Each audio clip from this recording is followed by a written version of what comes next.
you. Farms along the Connecticut River and across Connecticut are still soaked from last year's July flooding, ruining millions of dollars worth of crops. Yeah, some farmers reporting this year is not much better. NBC Connecticut's Kevin Geist joining us live from Rocky Hill, where farmers are jumping into this growing season trying to stay optimistic. Right, Kevin?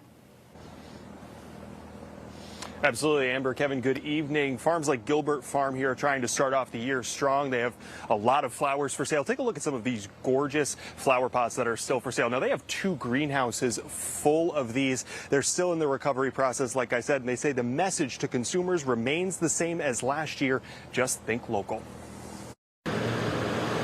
Lisa Gilbert is staying optimistic about the growing season for 2024. We're going to give it everything we got this year. Her farm is recovering from devastating flooding in July of 2023. They lost roughly 30 acres of crops in July to a swollen Connecticut River. With this farming industry, it's like you got to roll with the punches because it'll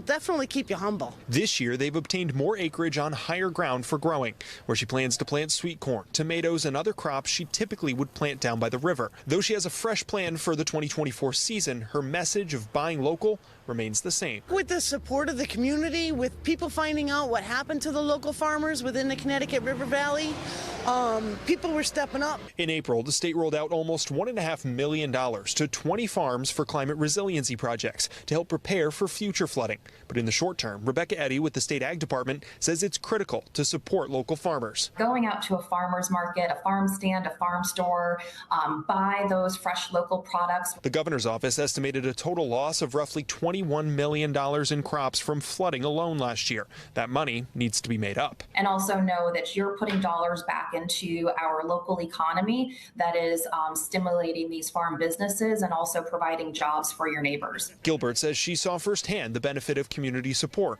and remains optimistic for the coming year because of it. With all of that support and a positive energy coming from the community, it was what got me through last year.